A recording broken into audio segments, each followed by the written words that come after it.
I can feel the blood creeping up from the heathens. Got will, got fight, got pride, got reason. If they wanna go eat, then you know I'm gon' feed them. If you're coming for me, hope you're ready for a demon. I got eyes in the back of my head, I'm seeing. Take me for granted and you know I'm leaving. I'ma take what's mine with the webs I'm weaving. I could take this crowd from seeing to believing. Got a taste for blood and my tongue keeps bleeding. From the words I spit, so sharp, so freezing. So cold, behold, frostbite they feeling. I could tear you apart or I could go heal them. Don't believe in fate, don't believe in ceilings. I just need a taste and my mind starts feeling. I don't pace myself, I grind on kneeling. Got lust for change, I just love the feeling. I ain't gonna give up. Got too little time, I'ma live up. Head down, push forward through the tough times. Cause anything worth doing is a tough climb. Yo, what is going on? Can I get a mic check, please? Mic check. Hopefully we don't have no difficulties because I am on a new set of a brand new machine.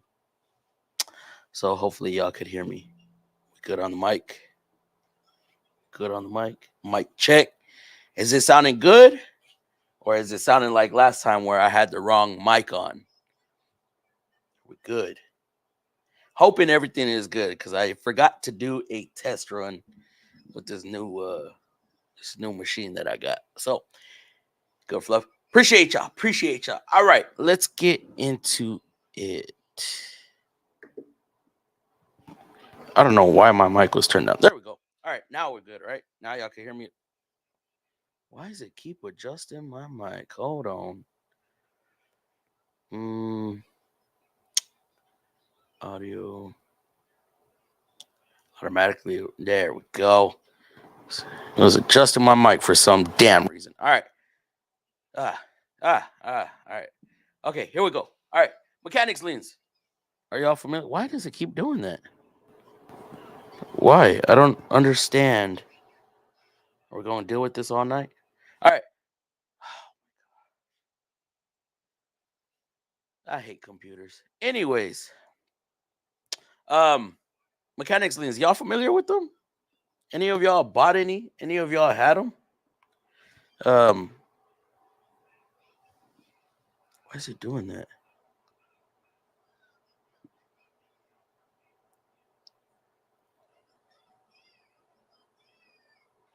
I don't like this. Go back to my settings. Camera, audio, just mic. No, default. Yeah, okay. Let me see something real quick, guys. Hold on. Give me 1 second while I try to. No, why do you keep doing that? Like I turn the mic up and then it just goes back. So there's something going on that I do not know. Let's see. Elgato. Why can't I be like, just have somebody to be able to set up all my stuff for me? Why do I got to do it myself? Apps, Elgato, new Wavelink. Okay. Can I turn that off?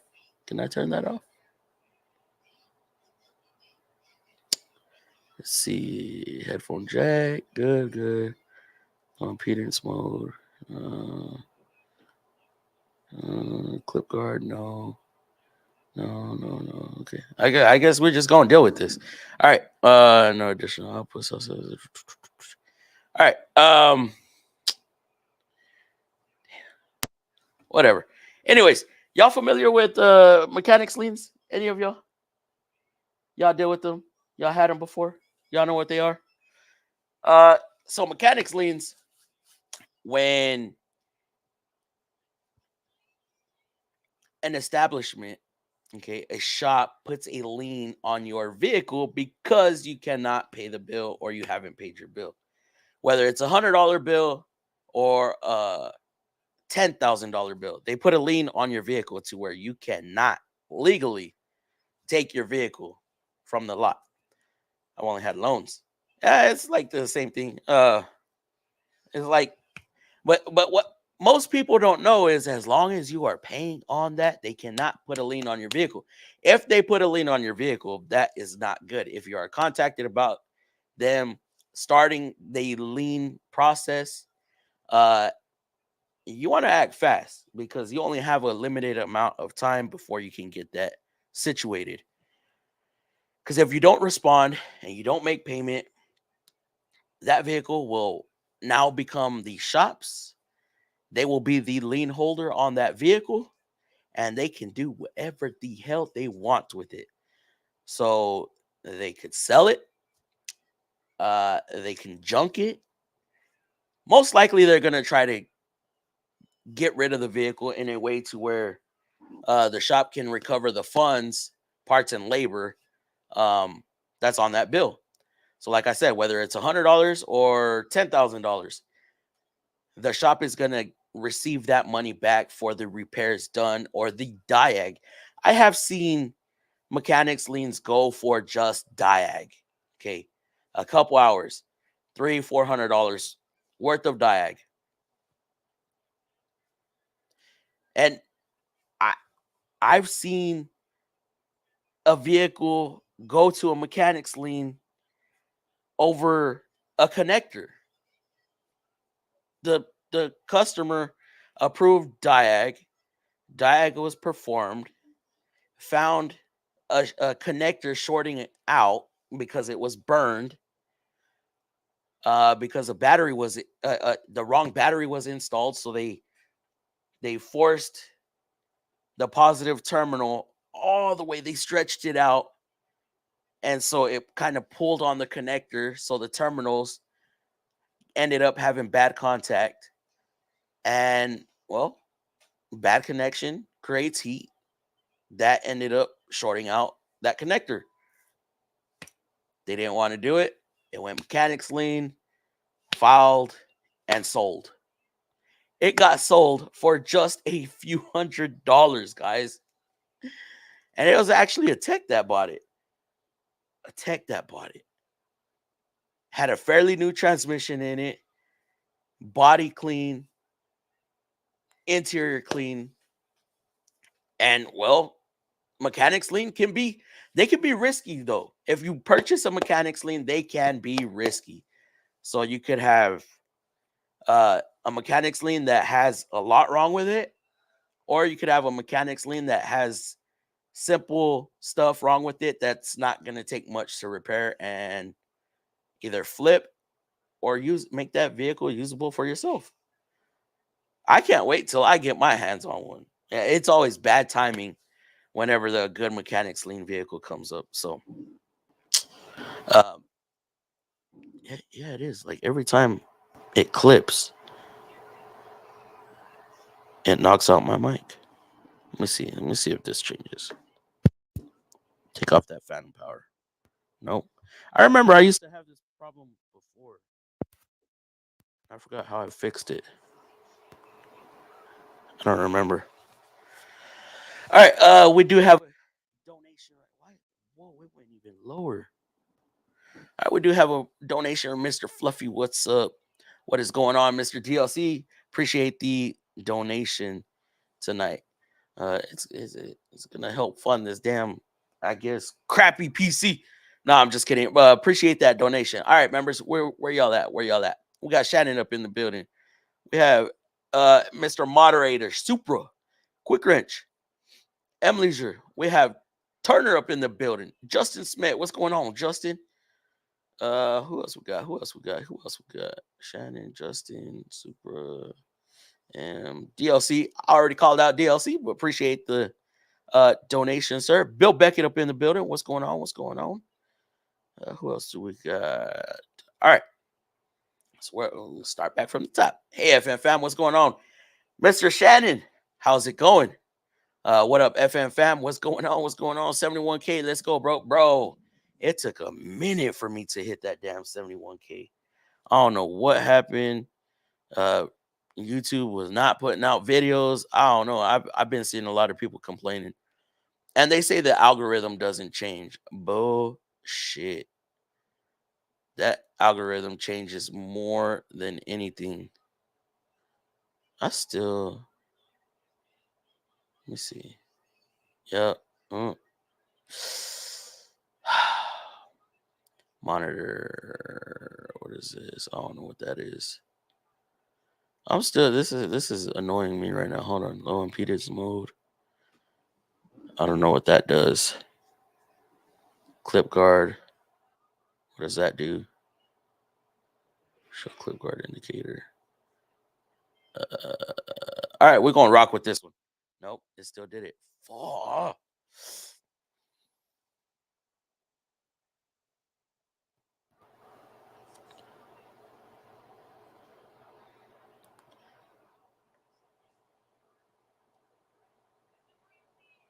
No, cancel that. All right, I'm done dealing with this. 71K, let's go. Yeah, it took a while for me to hit that 71K. It's like I was getting like 10, 15 subs a day. It was weird. Hey, Shannon. What up, all? What up, Quick Wrench? How's it going? How's it going? Hey, Dave. Hey, Dave. Let's see, wrenching. What's up, Em? Hey, Em. I am here. Appreciate you coming through, Turner. What's up, brothers? What's going on, Jimbo? How's it going? Good evening, y'all. Been a while. Yes, it has. Yes, sir, it has. Hey, everyone. Justin hitting it with the emojis.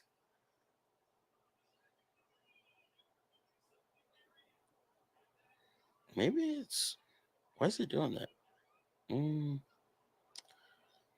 don't know. This shit's weird. Hey, Turner. Mic check. Sorry that I haven't been on in a while. Dude, tell me about it. Busy. I've been busy as hell too. Mike, good, appreciate it. Good, Fluffy.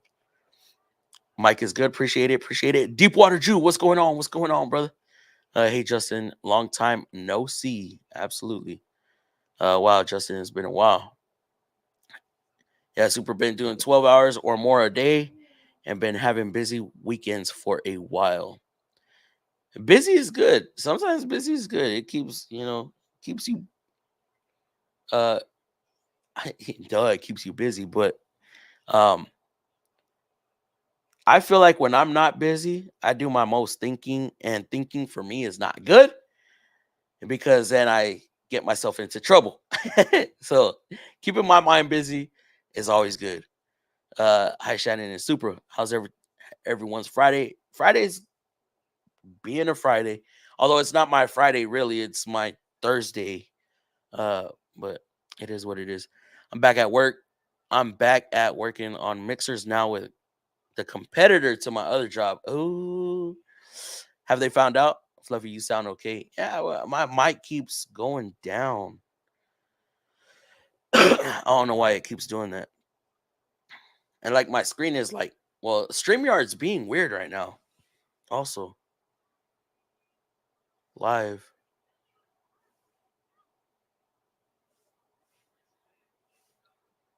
Yeah, StreamYard is definitely being weird. It says I've been live for an hour and 13 minutes. There ain't no way.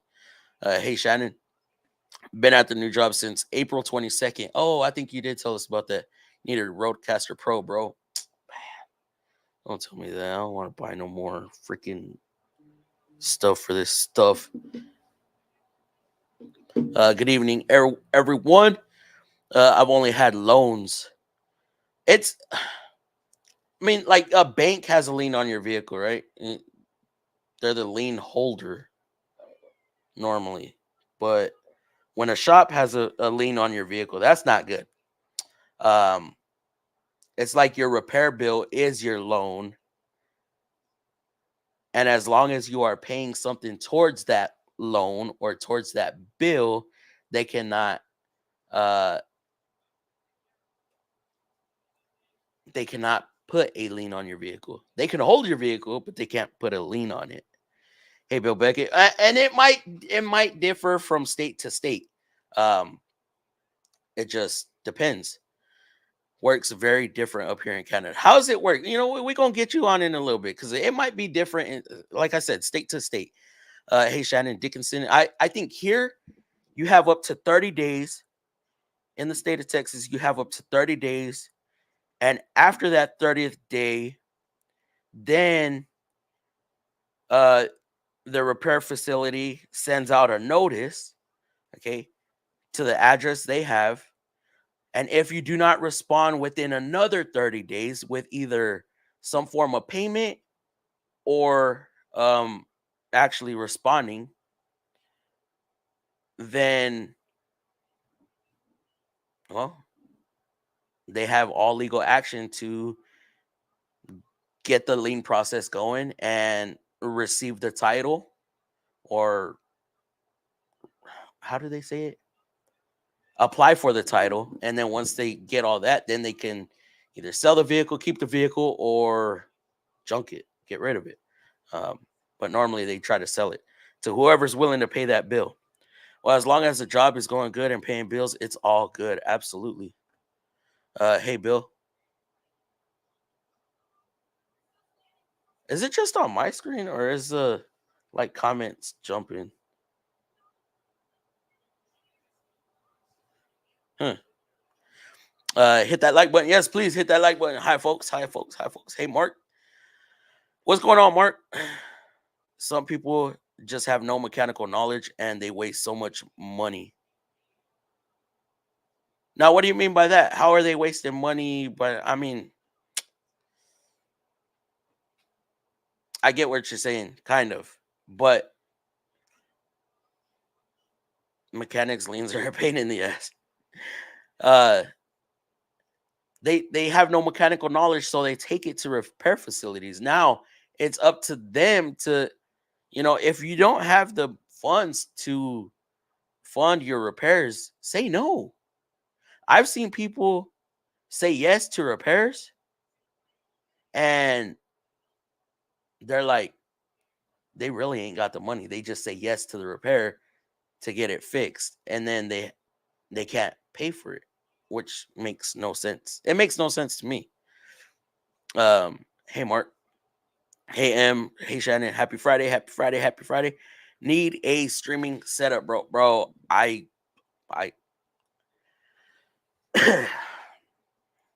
I got one, and it's being weird.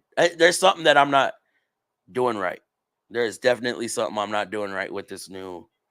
Like, I have a tower. I'm off the laptop. I have a tower. With the 4060 Ti, all that good stuff, 32 gigabytes of RAM, 1 terabyte, and blah blah blah, up to 5.3 gigahertz, all the works. It's just something I don't have something set up correctly. Hey, Mark Olson. GTSY. I don't know what the hell that means, Mark. Funny, but not so funny. I got what? Why? What the hell? That is crazy, Supra. What the hell? Online mechanic tips. Car's been sitting around for months dealing with liens. Long process. Dude, I think we've had one up to 6 months. Now,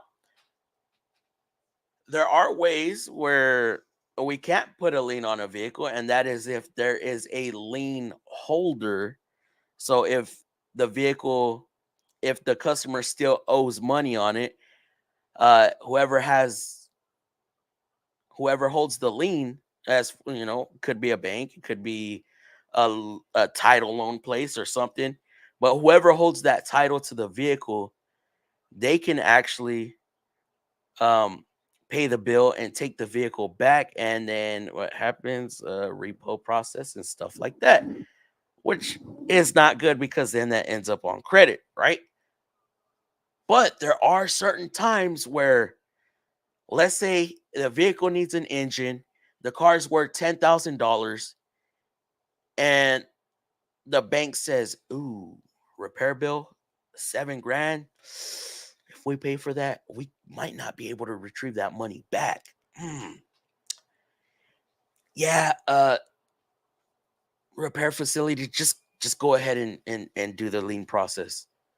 Just file the lien, and y'all are good. Y'all are good. So other times they're like, "Oh hell no! How much is the bill? $500. Okay, we'll be there. We'll pick it up. We'll pay the bill, and yeah, we'll let y'all know when we got a tow truck on the way." Banks do that. Appreciate that $10 donation, JT. Sorry I haven't been through, bro. Man, I've been having late nights at the shop. It was weird because last week, Thursday, Friday, we died out. And then this Monday, Tuesday, I called in Monday. So because of me calling in, we got backed up.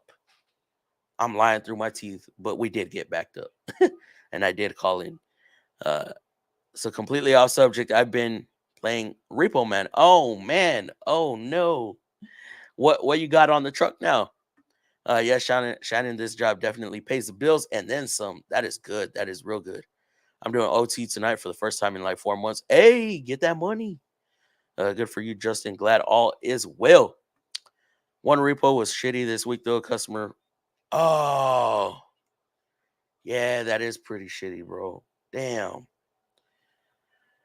That sucks to hear. Another was just a cart for a dude that is going to be in prison. Is that the same dude? Is that the same dude that we talked about last time? Even though I was under guarantee, I was only getting 35 hours flagged as none of my work was selling, so they chose to cut the losses since we haven't. That is weird. I mean, 35 hours is not bad if there's not a lot of work, but that is weird. Because a lot of the guys at my shop average like 25 to 30. And then there's a few guys that will hold an average of 40, 50, 60 hours. But that is weird, bro. What's up, GMM? How's it going, bro? Hey, Garage Monkey. Hey, Garage, how you doing? Peter's up in the building. What's going on, Peter? Mechanic cleans are a pain in the ass. We're gonna talk about that. I want to know what y'all go through at like Independence. Putting a lien on is fine if you have a lawyer on retainer. Putting a lien on. See, I don't deal with that. So, I'm just going based off of what, I hear and what I see. So all that legal stuff behind the scenes, yeah, I have no idea. So I just know mechanics liens can be good deals, but they're so easy to not, or how do I say this? They're so easy to avoid. You got $5 a week, go pay $5 a week on that damn repair bill, and they cannot do nothing. They just go, and now they may charge you storage fees. So you got to be careful with that. They cannot put a lien on your vehicle. I love mechanics liens. I have got many parts and many untitled vehicles that way. Like I said, they could be real good, but they can be hit or miss.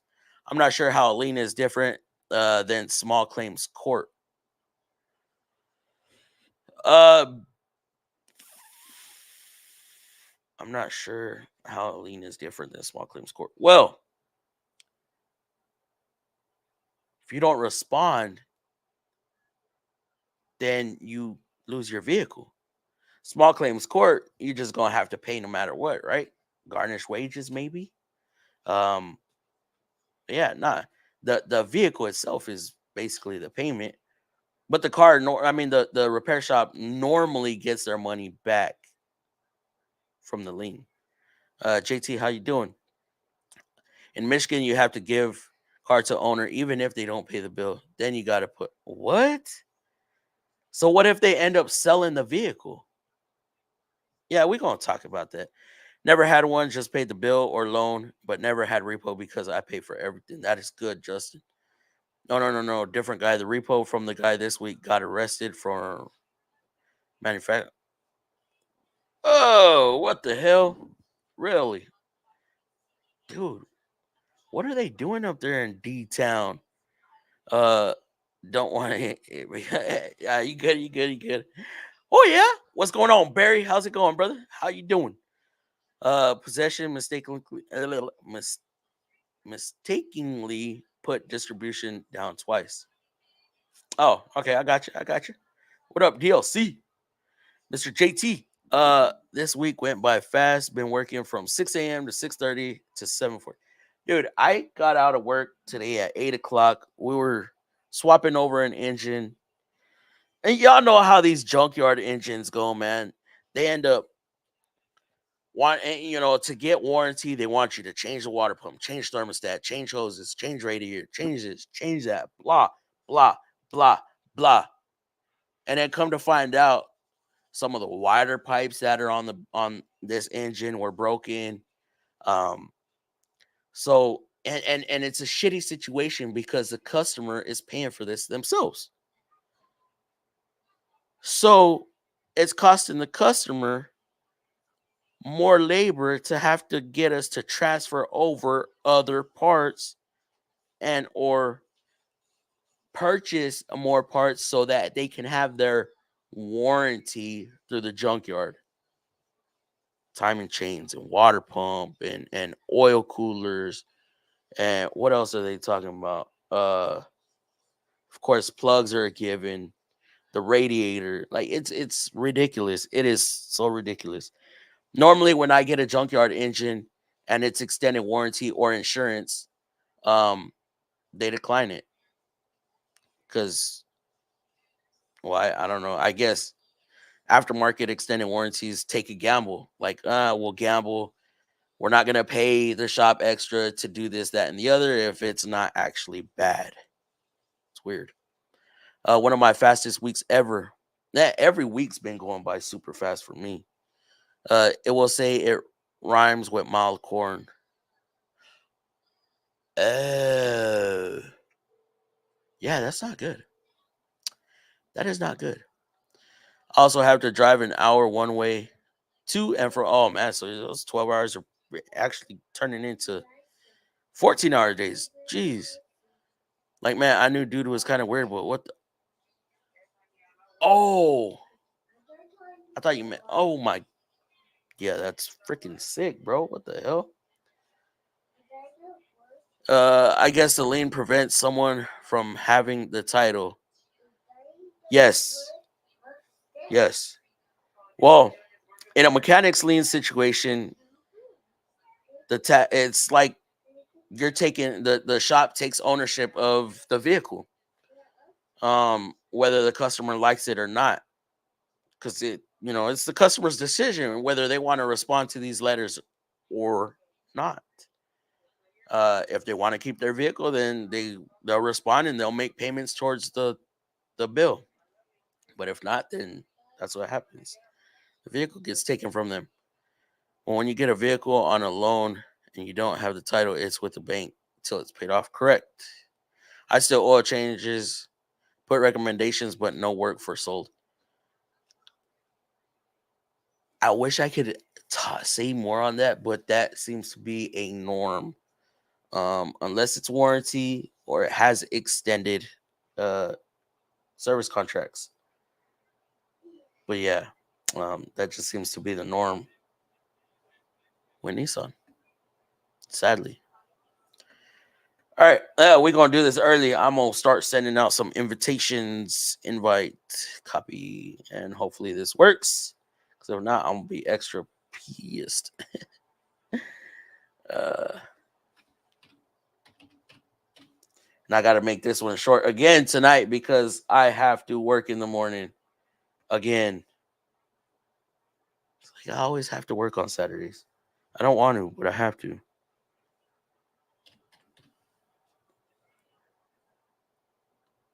Turner, quick. Who else wants to jump on? Bro, when you get it on the vehicle, yeah. And hopefully it'll give me time while the other guys entertain. I'll be able to figure this shit out, man.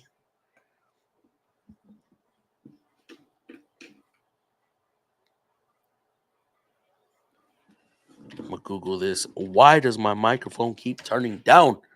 Pop an invite here. All right, deep water. Where you at?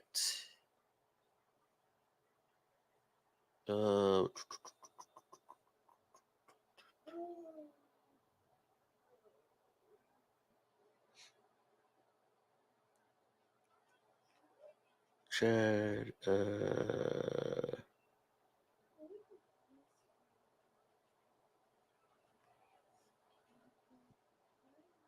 When did you come on? Damn it. You know, I could go through my sent messages.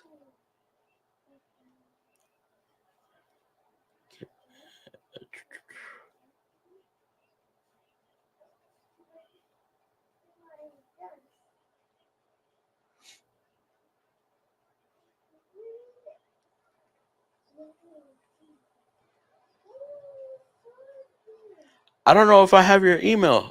Deepwater? Fuck. 2 days ago, one of the trucks in the company had an engine failure, blew the engine off and trans apart. Oh, if it wasn't for the hood parts. Oh my goodness, that's crazy. I laugh when you say it's a story. Yeah, I know. Well, I mean, like, you know, no longer than 2 hours. Where in the hell? When did we have Deepwater come on?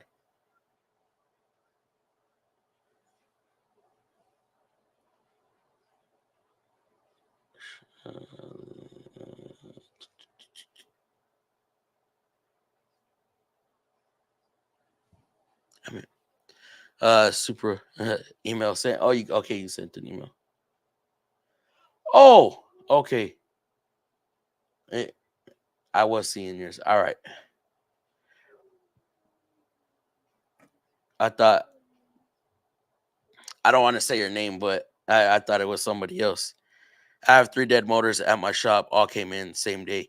Dude, we have so many big jobs in the shop right now, from transmissions to engine jobs that cannot be completed because of some ridiculous reasons. You are set for the next 2 weeks. 3 dead motors. Wait, hold on. You're working on EV motors? I'm going to be one of them. Motors are electric. Piston was stuck in the hood when, blew up. It looks like a grenade was thrown through an engine. That's how bad it looks. That's crazy, bro. That's some carnage. Why don't you post some of that stuff, Justin?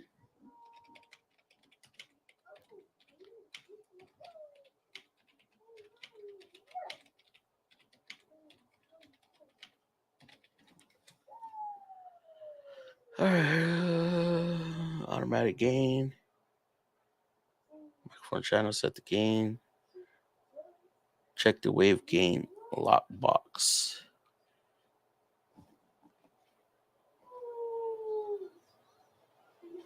No. You know, and I've done so much to this between updates and all this crap and doing this and doing that. I probably should have restarted this computer a long time ago already. What is this? What is that? I don't know what that is. What's going on? Can you hear me? Yeah, I hear you. What's going on? Can you hear me? Yeah, I hear you. Yeah, I hear you. Oh, we got. Oh man. But, so this week's been a damn mess.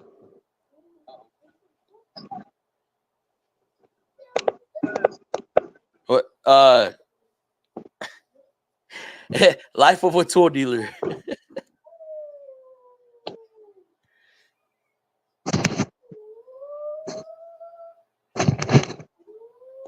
Life of a tool dealer, huh?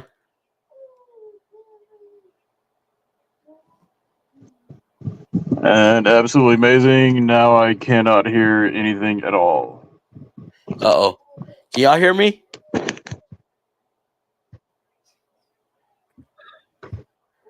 What up, Turner? What up? Can you hear it? Can you hear it? Can you hear it? Can you hear it? Yeah, I can hear you. Can you hear me?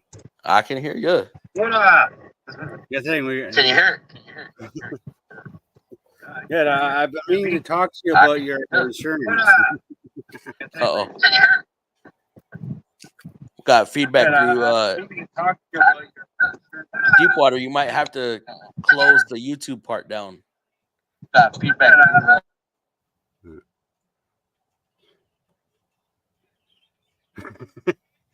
Lots of feedback. Yeah. We good? I'm good. Are you good? Yeah, Deepwater, I'm you good? excellent. Oh, wave gain lock. There we go. There we go. Now, all right. Now I don't have to be so close to the mic. I knew it was something that I wasn't. I knew it. Does your laptop have like that auto sensing thing like mine does? No. It automatically senses how close I am to the speaker and tries to adjust. Well, I'm not on laptop no more. No, you're on a desktop, but your new sound, like the new sound chipset in it for the microphone, Yeah. it might be. Well, so I have like a mixer kind of. Yeah. So I'm not I'm USB'd in, but I have the XLR cable. Yeah. So it's plugged into the mic, ran to a mixer, and then it done doing its thing. That's what I was always having trouble with, and I was like, why the hell it keeps adjusting? Because like if it senses any clipping, it lowers the gain, and then all that dumb stuff. But we're good now. There's certain settings that I did not realize I had on the other one that I had to redo. But White Buffalo Towing LLC. What's good? What's up, bro? Appreciate you coming through. I'll send you pictures. He's come to repo your stream, Fluffy. Quick, put her Right. in reverse and go as fast as you can. Hey, Shop Cat. Hey, hi, Fluff. What's going on, Shop Cat? Dang, it's been a while. I can jump on. All right, Justin. I'll send you out a chat invite. Just before joining your stream, I was in the bus closing one of my drawers in my big steel cabinet, and I forgot my finger was in there. Oh no, Freaking that's not 600-pound drawer on the finger. That felt good. That's lovely, dude. I've closed my fingers on in my toolbox, and that's not fun. No. That's not fun. I'll make you pee yourself. Had a slat 6 come in. Leans up here in Canada work a little bit different. See, Canada, we're not allowed to actually take possession of the vehicle. We cannot prevent a customer from taking a vehicle out whenever they want. All we have to do, what we have to do is we have to file a lien against a vehicle in court, and then what happens is until court date and there's a ruling against it, that vehicle cannot be sold, towed, or repoed.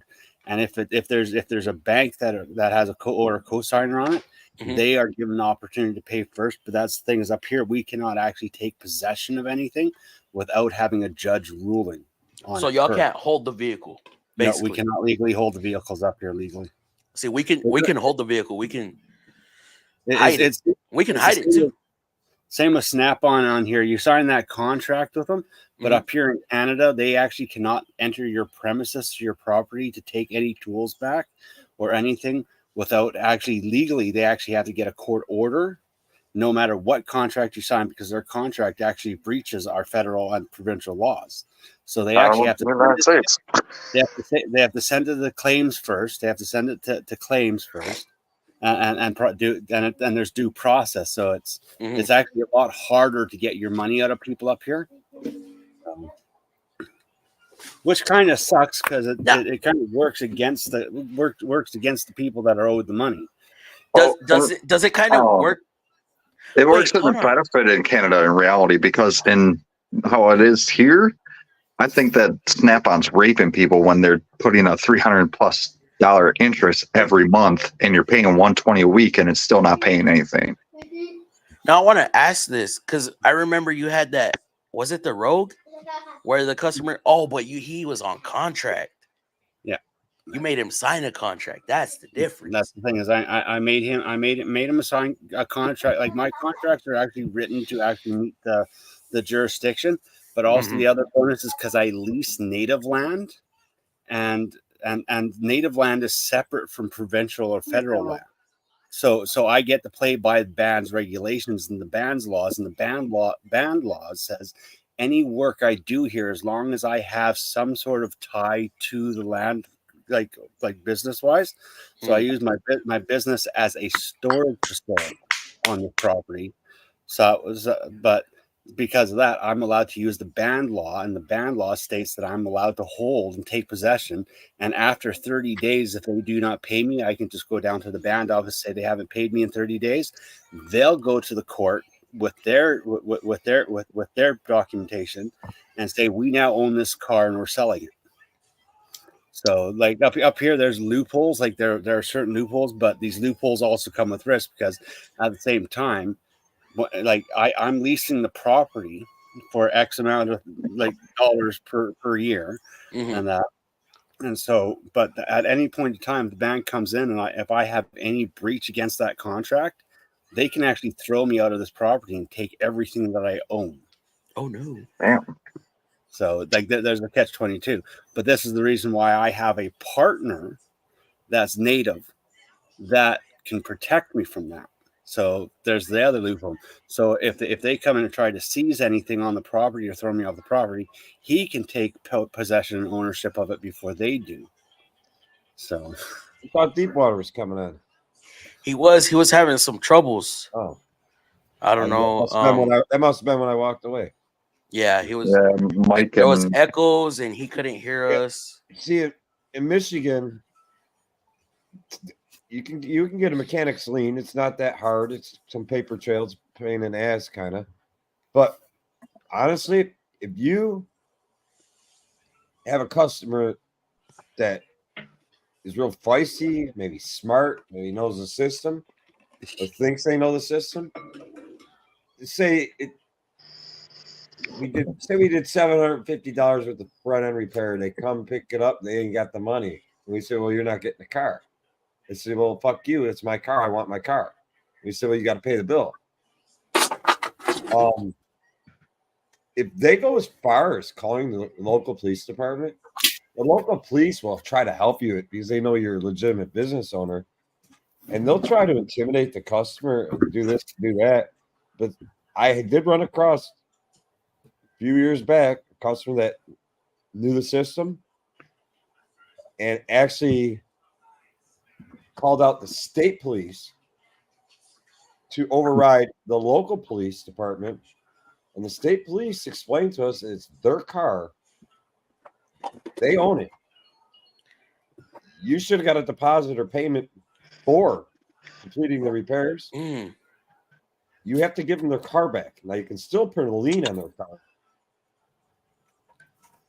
Damn. Now, even document the bill has not been paid. You can still put a lien on their car, even though you won't have possession of their car. Yeah. You just got to go through the proper steps to put a lien on their car.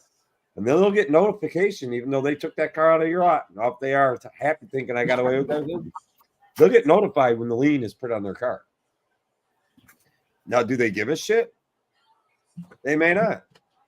So once the lien's on the car, you got to take them to court and file court papers to try to get them into small claims court or a larger court, depending on what they owe on the car. But he is lifting that damn thing. So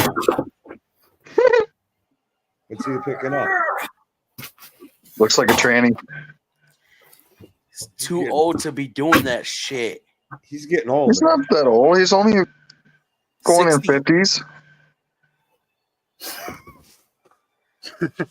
What you laughing at, Turner? A little older than that, but I mean, it is a tranny, right? Yeah. A transmission. We can't say tranny no more. I'm going to put this one in a box and send it to JT. I'm going to put this one in a box and send it to JT. What kind of tranny is it? That's they want me to rebuild this one, but it's for a. Well, after I just saw it took a 3-foot fall, I don't think it's rebuildable anymore. Oh yeah. Oh yes, you can. As long as you didn't crack the housing. Plywood, my floor plywood. Oh. Like I said, as long as he didn't crack the housing, he's good. What's the transmission out of? It's out of it's going to go into a 2016. What's that? The Interceptor. Okay, Ford Interceptor thing. It's for a cop car. So like a Crown Vic or whatever. No, it's a Dodge. I think it's an Avenger or something. Another Avenger. Huh. See, quick wrench here. I haven't really seen or heard of, and I'm just talking about at my facility, any customers getting feisty over something like this. We only had, and if they do, they normally find some way to pay the bill. But because most people don't know you can. They just abandon their vehicles. That's usually what happens. Usually what happens, they just abandon it. Just I should have never said yes to repair. We will not sit there and accept on a customer we have no history with and say we quote them, say they need a new motor in their car. We quote them, I'm just going to throw a number on my ass, $10,800 for new motor in your F-150, replace that 5.4 liter 3-valve Triton. Yeah, go ahead and do it. No, you're going to have to come secure payment, man. Now, I have seen customers. We need a deposit to at least cover the labor for, half the labor for the and the engine, our costs on the motor. We need a deposit of that much to at least cover our costs, our asses on the cost of the motor. Sometimes, depending on the cost, I think it's anything over $5,000. I'm still kicking myself. We require a deposit, a 50% deposit. Well, we have some customers that if they went over $5,000, we wouldn't worry about it. Correct. But I mean, it's because we have long-term relationship with them, and they've never been a problem. Yeah. I'm still kicking myself for not getting a loan on an engine. Being that we sell cars also, I've seen customers they'll have a lien on their vehicle from the bank. Yep. And they will hurry up and purchase a new vehicle and voluntarily let that one get repoed or mechanic leaned. Which is messed up because it actually screws you. Well, they do it before it hits their credit. Yeah, but I'm saying in the long run, it still screws you because my brother had a loan on his vehicle. He told the bank, come and get it. And they waited like 3 months. My landlord said, well, it's being towed. I'm like, here's the number to call. They didn't do nothing. My landlord got it towed. And then they tried to turn around and charge my brother. I'm like, no, you motherfuckers can't charge my brother because he told you first off. And then my landlord called you personally. So you guys can shove that extra $2,000 up your ass. But see, I wonder how this works. If you have a lien on the vehicle and the bank says, no, we don't want it, go ahead and file the lien. I'm wondering if they end up still. They try charging my brother still. Credit. Because the bank don't want it and you still owe the bank. Well, that's the mess up thing. The bank wanted it. They called him personally. He's like, yeah, come pick it up. And they literally still try to charge him. No, I'm saying as far as like mechanics liens. Oh, that I have no clue. If the bank don't want it back? If the bank don't want it because of repair bills. If the bank don't want it back, the only thing the bank can do at that point in time, if they decide they're never going to repo that car, the bank from their end, that bad loan, it's gonna show up as a charge off on that person. It's a credit report. Oh, okay. So I would assume that would relieve the lien the bank has on the car. But it'll still show on your credit as a charge off. They charged it off. I mean, they wrote off their loss. They wrote off their loss. Once they write off their loss and they throw a charge off on your credit report, which a lot of people don't realize, that technically speaking, I don't know if you know this, technically speaking, if you ever have a credit card, I'm all ears, or any secured debt that's a charge off that the bank said the hell with it, you're supposed to report that as income. Really? Technically speaking. No, I've never had it happen, but I didn't know that. We're supposed to report it as income. Yeah. You as a consumer are supposed to report that as income. You could end up, if the bank files all the paperwork the right way to the federal government, because say you took a personal loan out for 10 grand. And then you just didn't pay it, or you took a credit card and you just used the shit out of it, The credit I card never company- paid. Yeah, I see what you're saying. Credit card companies looking at your credit report and they see, hey, you've done this with fucking 5 charge cards. You're not paying your bills on anything. This person, it's not even worth taking them to court. Boom, they owe us $3,000. We're calling it a charge off. And boom, it's just going to destroy their credit, but they don't owe us any money. I All thought that you were going to say taxable something. income. It's all taxable income because it was free money to you. It's money that you received Yeah. that you're That's not ready to insane. pay tax on. Yeah, I was all ears because I was like, maybe there's something he don't know to get it removed. But because I was young, I made some dumb mistakes. I'll admit that, you know. But yeah, I lived and I learned. But nothing as serious as like what you're saying. I mean, it was a credit card or a personal loan for some dumb shit. But yeah. Hey, now, Dave, have you ever purchased a mechanic's lien? Have I? Yeah. No. No? Have you ever thought about it? I purchased a vehicle off a customer before it became a mechanic's lien. Yeah, that's common. I made a deal with my company and my place of employment, and I made a deal with the customer. Basically, I said, I'll pay off the bill if you give me the title. Sign the title over to me, I'll pay off the bill. And they thought I was paying off their bill. But then I got my company to give it to me at my price. Then I turned around and I sold the car. It's a good way to make some money. It is a very good way to make some money. I wish And I had more energy. I wish I had more energy. I'd get back into flipping cars. A lot of hours are from, y'all know, transmissions. I used to flip 4 or 5 cars a year, but I don't know. I don't have the energy for it anymore. Yeah, what's going on, Lakes? You know, I had a slant 6 come in once, running on 5 cylinders. The other threw off the connect. Oh. So that was a cheap engine then, right? Hey, yo, what's up, Sergio? Turner, you still have the light. What the hell? Yeah. Who said they had a slant 6? Mark Olson. That's probably old. Like a slant 6, wasn't that like an old Chrysler Diplomat? Well, like you said, it was in Jeeps a lot. Yeah. Justin, he's over there, like on the West Coast, so it's still early over there for him. Oh yeah. Sergio, what up? What up, Paul P? What up, folks? What's going on, Paul? Doing a hemi-tick diagnosis on a 6.4 right now.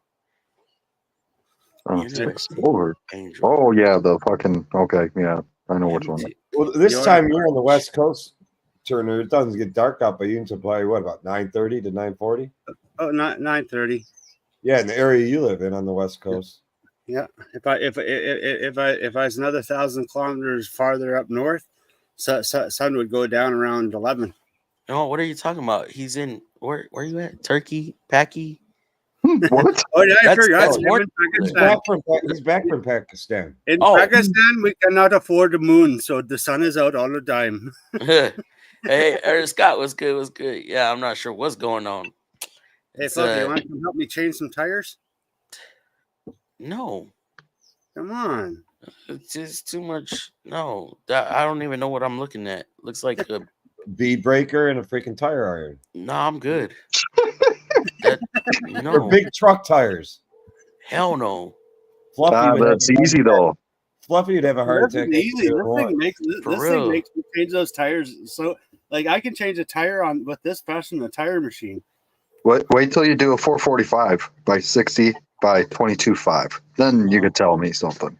I'm good. I'm all good. I didn't have any incoming audio at all. I don't know. I was able to hear you. Ain't that right, Turner? I was able to hear you, Water.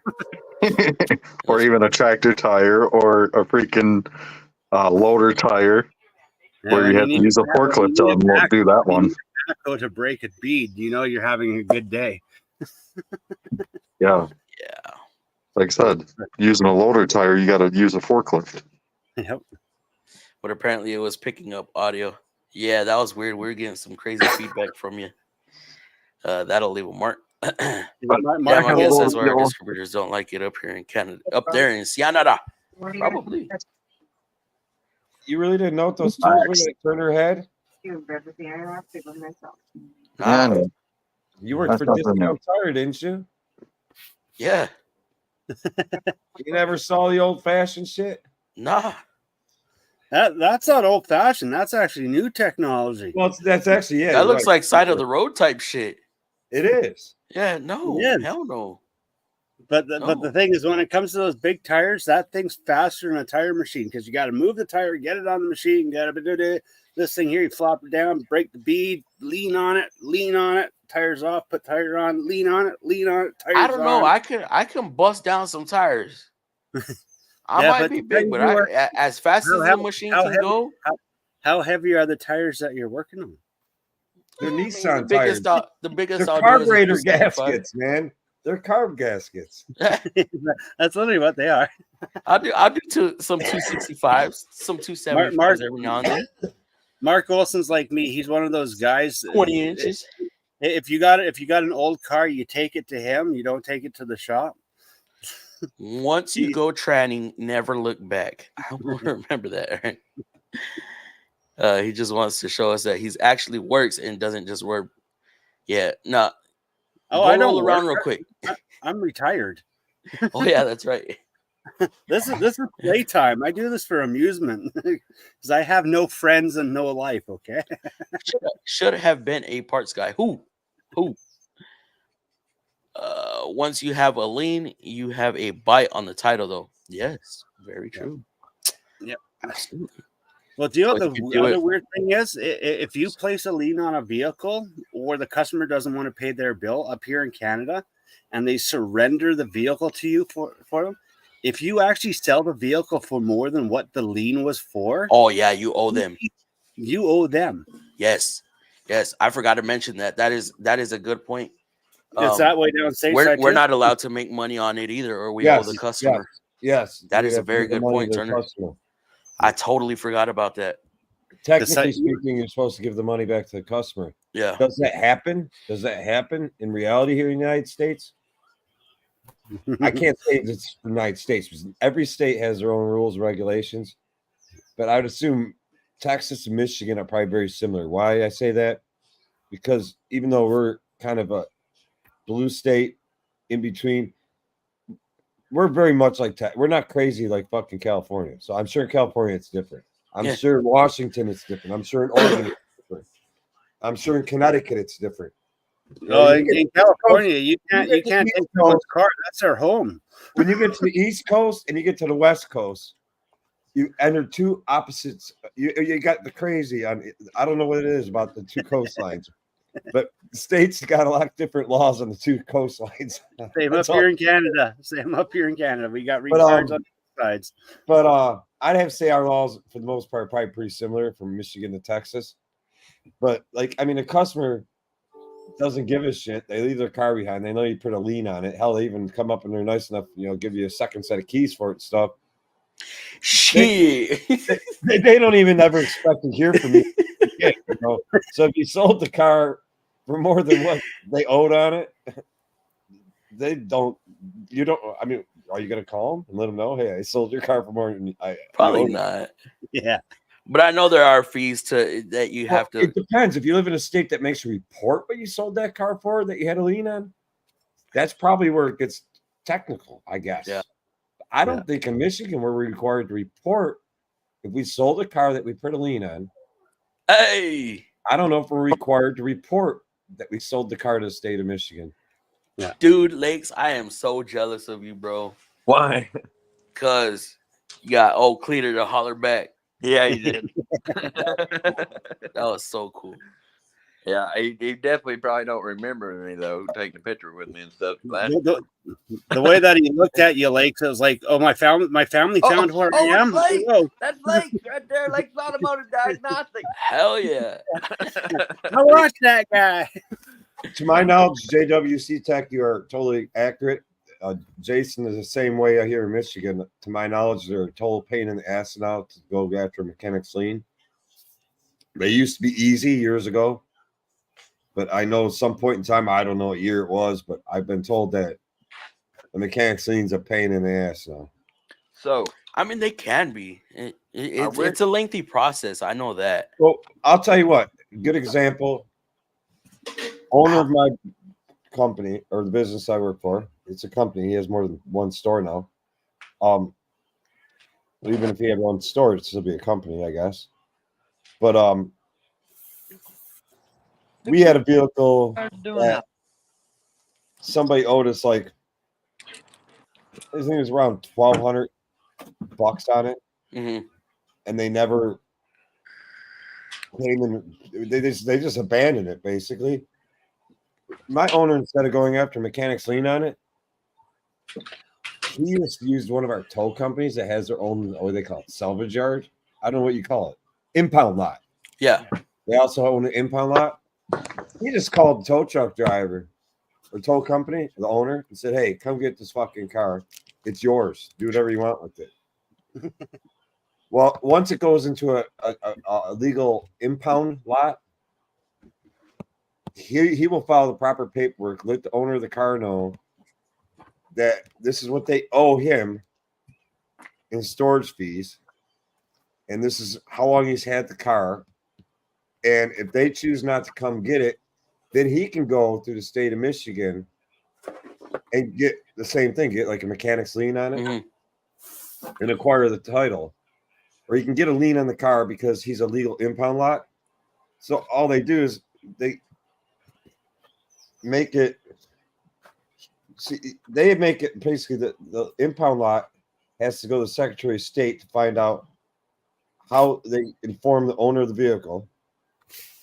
And they do it by plates and register and VIN numbers and all that stuff, and let them know, hey, I have this vehicle. I've had it for this many days. I charge this much a day impound fees. This is what they owe me in impound fees.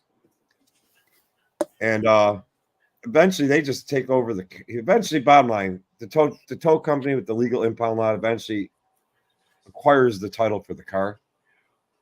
And in return, they do us favors. They'll tow cars for us for free sometimes, and this and that. You know, they keep it on their books what we've done for them. But it must be such a pain in the ass to get a mechanic's lien. Like, my owner's not even worried about it. I know there's a fee for it too. On the rare occasion we have somebody doesn't pay a bill. Like I said, this was like a $1,200 bill. The last one we ran into where we just got abandoned, and my owner just told the tow company, "Come get the damn thing. It's yours. Do whatever you want with it. It's not yours, but it's not ours anymore either." And just let them tow it out of there. Here's the keys. There's the car. Get it out of here. And they didn't even mess with the lien, huh? What's that? They didn't even mess with the lien, huh? No, I didn't even waste his time. He told me they said they're not worth the $1,200. Not worth the trouble. It's not worth his attorneys getting involved in it. He's got too much on his book, too much on his plate to deal with. He ain't got time to run around and do all the bullshit. Said it's just easier to let that impound lot / tow company that also owns a illegal impound lot to take the car and let them go after it all. Now I wonder if the impound lot is able to make any profit off of that. Like, say they end up sending the vehicle to auction or something. I don't know. I've done that before. The customer didn't want to pay a $200 bill, so I just called the tow truck company and said, he's illegally parked on my property. Can you come get him, remove his vehicle? Nice. Lucky, I don't know what you're talking about, bro. Oh yeah, job security. Unless y'all talking about when Turner dropped that transmission. I work with a repo man way back for one weekend, and he understood when I said nope to working. Oh yeah, I remember you saying that, Mark. It would have been light. It would have been lighter if I took the fluid and torque converter out of it. Torque converter. How did the torque converter not fall out of it when you dropped it? I don't know. I'll find out when I start. Never thought about that. Did it land torque converter up, bell housing up, or no? I'm gonna look back at that. Reporting the theft you made as income. I didn't know about that, Mark. Is that just a little 3-speed? Is that a little 3-speed tranny or a 4-speed? That's a 5-speed. Pakistan. I'm like, what up, DG? Sorry, y'all. Wife and I started getting. Oh, you're good, Justin. Take care of that, bro. Y'all don't need to be involved with my drama. All I can say, sorry. You good? You good? In Ohio, mechanics liens used to be very simple, and I'd have them within 14 to 40 days. The laws changed around 2010. They are very hard to get without extensive paperwork. 2 to 6 month yeah, that sounds about right. The 2 months, I know for sure it's a minimum of 2 months because you can't start the process until 30 days after they've been notified that they're, after abandonment, or the vehicle's been repaired. So you have 30 days, and then after that, then you send out your notice. And then if they don't respond within 30 days, which is why it's very important to keep your address up to date with your registration. Because if your address isn't updated on your registration, then you're not going to receive said paperwork. Yeah, 4 or 5 cars up there at the lot right now that's been there for 6 months. Damn. That's insane. And I know it might sound be like a little crazy, but I was like, man, I wonder if I could put a lien on it myself because the owners ain't doing it. So You actually probably can't do shit. You waited too long. What do you mean? There's still. I think you only got a certain period of time from the time that the car was brought to the time that the payment was no longer made on it. Well, all of them have just been DIAG, and then they just didn't want the work done and just left the car. See, so that could be abandonment. Why don't you just call them up and ask them if they don't want to fix the car? Tell them you come up here and give me the title. Yeah, buy it off of them. Be like, look, I'll pay your bill off. Tell them I can't get these things towed out of here without the title. Yeah, they might come up and sign the title over to you, man. Hey, you diagnosed it. They don't want to fix it. That's who gives a shit? I'd pay your company for the You pay your own damn owner for the freaking DIAG. Better be careful, David. How much is your diagnostic fee? 110. Would you pay $110 for any of the cars that are sitting on your lot? All of them, because you can get one. Okay. Tell your owner, I'll pay $110. I'll pay your bill. Call a customer and say, I'll pay your bill for your diagnostic if you come give me the title. Well, you got to be careful. It will work out for Lakes. He'll start making money, and he'll be like that YouTube guy that sells cars to everyone all the time. Today on Lakes Auto Cars, have I got a deal for you? Man, I would not sell to anybody online. Fuck. Why? It just like Facebook Marketplace or something? No. Like having the YouTube channel and selling to my subscribers, and that's an easy way to open up a can of worms, Oh, you saw me junk, unhappy. I bought this Nissan Rogue off of Fluff, and the transmission lasted 1,000 miles, and then 1,000 miles later, the AC went out, and 1,000 miles later, I had to do this, and 1,000 miles later, I had to do that. I won't even sell a car to a family member. Forget that, because then they'll constantly be back to me. That's why you sell it live stream, and you make it clear to them. It's as is, where is, as, that's it. We all witnessed it. Right? Yeah, I got proof. Hey, what up, Mark? What up, J-Dub? California, the land of the fruits and the nuts. Yep. Hey, J-Dub. Getting a little short on nuts. Some word on what? In California, they're getting a little short on nuts because they're cutting them off now, apparently. So. Yeah, let's not talk about that. Shannon Deepwater, yo. Good, brother. You been all right? Sayer David, hi-yo. J-Dub, thank God. Right back. Turbo, just got my first real paycheck, made a bit over 100 hours, and only got paid $1,400 after taxes. I don't think I'll be able to buy any tool truck. I think he's working at the wrong shop. 100 hours, take home that. His take home, even at as an apprentice, in my opinion, he should have at least had a take home of $200, $2,300 at that many hours. $14 an hour. That's I think he's a loop tech.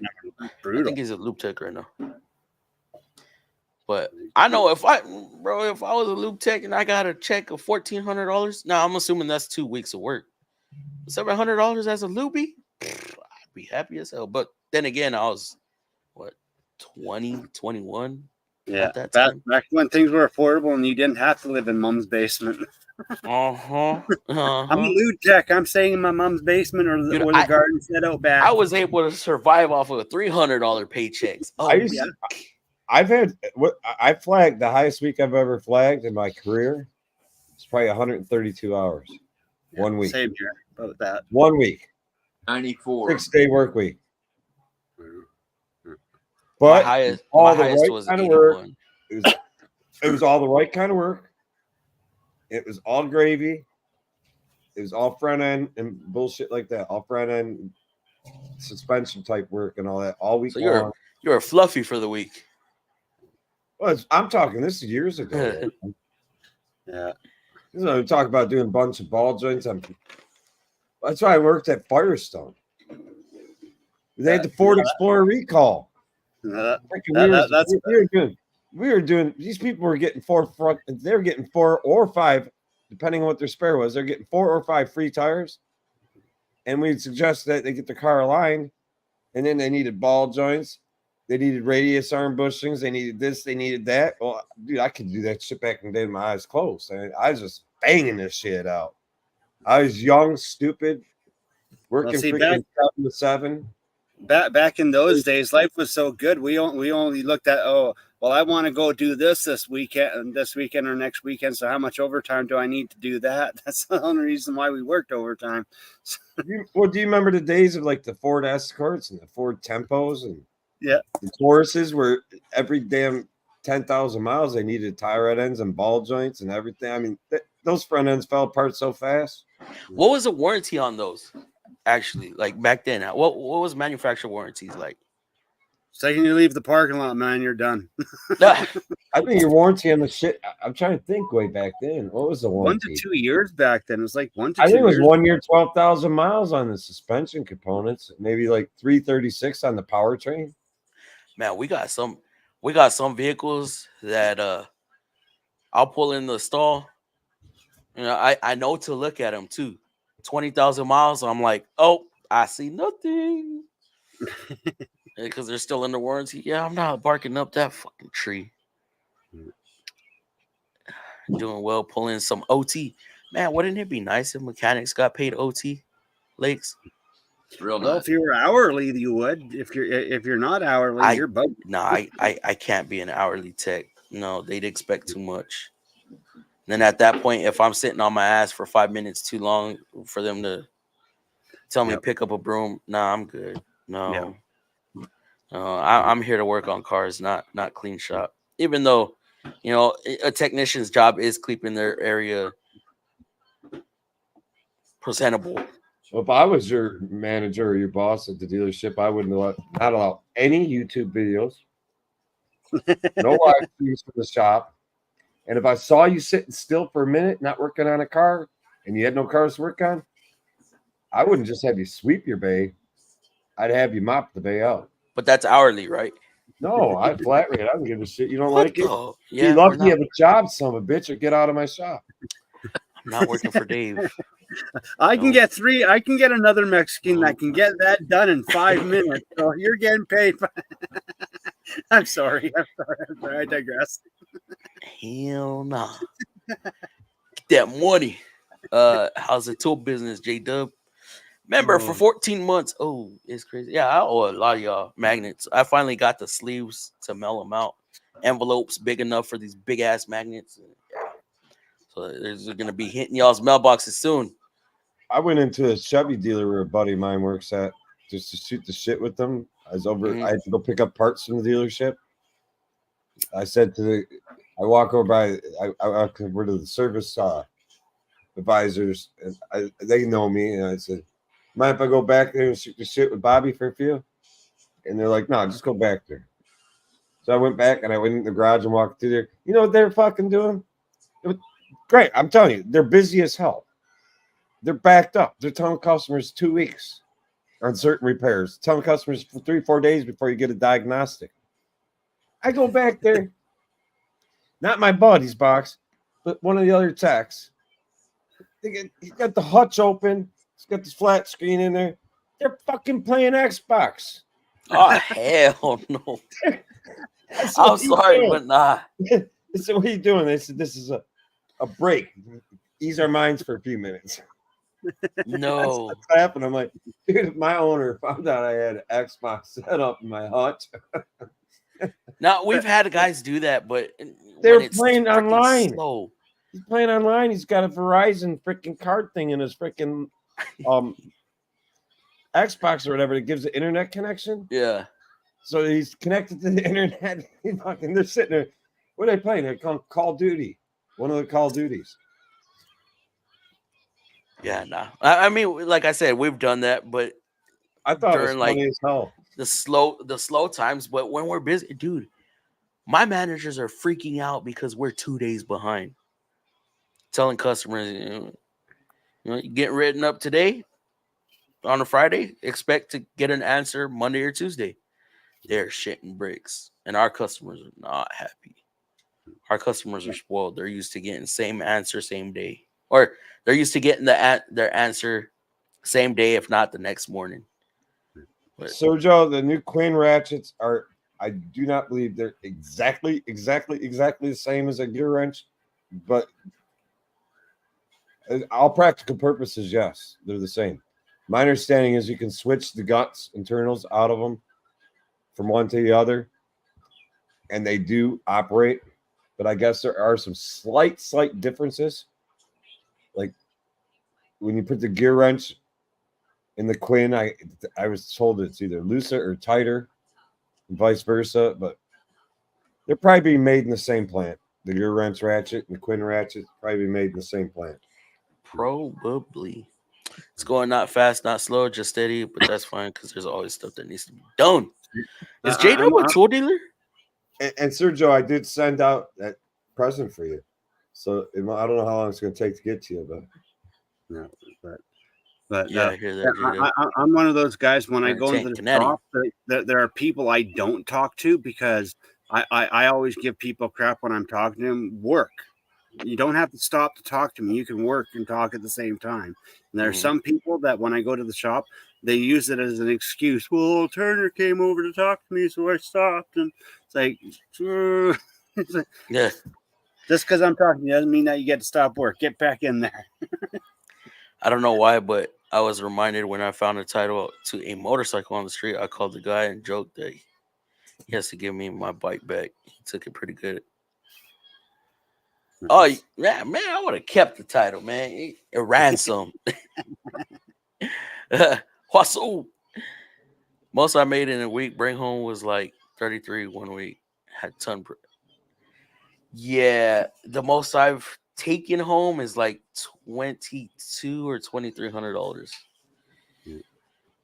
I don't even want to talk about what it was before taxes because do you get paid weekly or you get paid every 2 weeks? Weekly.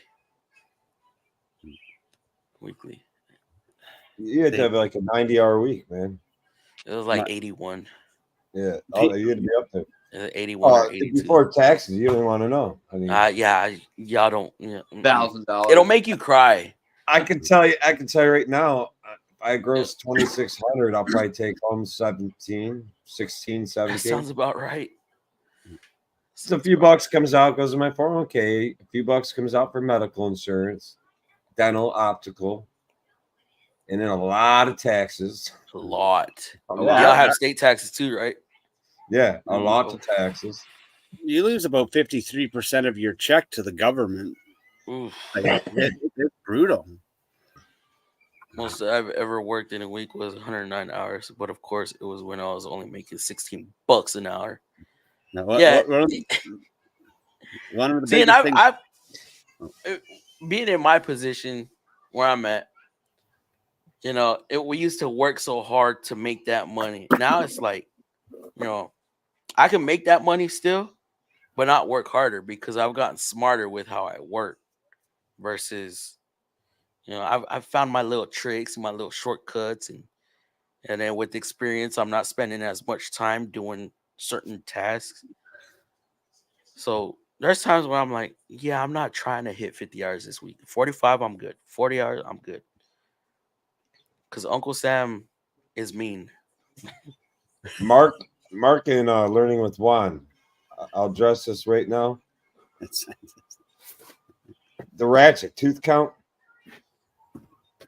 for new ratchets. If you're looking for nice swing arc and all that, 72 tooth to 90 tooth is your sweet spot. In my personal opinion, that's a sweet spot. So if you have a ratchet between 72 tooth and 90 tooth, it's perfect. If it claims to be 120 tooth, it probably isn't. You need a white coat. Well, I only got blue lab coats. What more do you want from me? Okay, I'm doing the best I can here. Yeah, just imagine if I only made 80 hours, I'd get paid a lot less probably, and with rent bills, I wouldn't have enough to pay for actual quality tools. You don't need quality tools. I have a 22 snap-on ratchet too. It's old as shit. You don't need top tier tool truck like Turbo. We talk enough about, you know, affordable quality tools that you don't have to be on the tool trucks. And tool trucks is just convenient for us. That's why I deal with tool trucks. But do I believe everybody should be on the tool trucks spending hundreds of dollars a week? No. A tool truck is a reward tool for your hard work or a specialty tool, in my opinion. Yeah. Just get some gear wrench tools or Tecton tools, bro. Exactly. 30K, 30K, 30K. 30K what? 30K, what's 30K? Turbo, take Wassel's advice, absolutely. Or I'm sure you follow Subaru. Subaru puts out a lot where you can find other tools. CP puts out a lot where you can find same tools at a cheaper price. There's a lot of resources out there. It took me a lifetime to get all the tools I have. The 120 is a freaking dual 60. Yeah. Gear wrench is also great to start with. Gear wrench could be expensive though, Shannon. Their prices could be up there. I use Craftsman for 50% of my career with no issue ever. And a lot of like no name tools for a good chunk of my protecting tools. Baha, what's going on? Baha. Ha. The only problem I had with Craftsman back in the day is like when I first started in this business, you had choices. Like we had the tool trucks, you had Craftsman. That was the choice when I first started in the business. There's Craftsman, which was more economical, or you had the tool trucks. And the state sales. I found that my problem with Craftsman is like if I had to go warranty something, I'd walk into that damn store and you'd say, "Oh, you ended up buying more tools you didn't need." No, I bought stupid stuff like gas grills and shit. Yeah, you know. Yeah. I can see that. A lot of tools that I bought off other mechanics and that just bought a new tool, and I walked over and says, "What are you gonna do? Want to sell it?" And I bought it for like pennies on the dollar. Like that's the thing. It's like if you're working in the shop and you have a tech that goes and get a new tool, just walk over and say, "Hey, you want to sell your old one?" And then you get a good tool. Like, just upgrade or start fresh. One tool looks too worn. I'm like, I need a new one. Hit the flea market once every 2 weeks. You'll be happy too. Yep. Right. On my ratchets, my gear wrench are my first grab. It depends what I'm doing. I believe it or not, I reach for my Duralast a lot. I don't know why. Nostalgic, maybe. Grab, but I dropped it the other day, and the little switchy thing came out of it. So now I'm going for my snap-on. What kind of wrench was it? Ratchet? I was trying not to get it dirty. The gear wrench broke. Oh, broke on it. Gotcha. And the gear wrench truck guy quit coming, so I don't know. If we could still send it in and warranty it, maybe. What's that?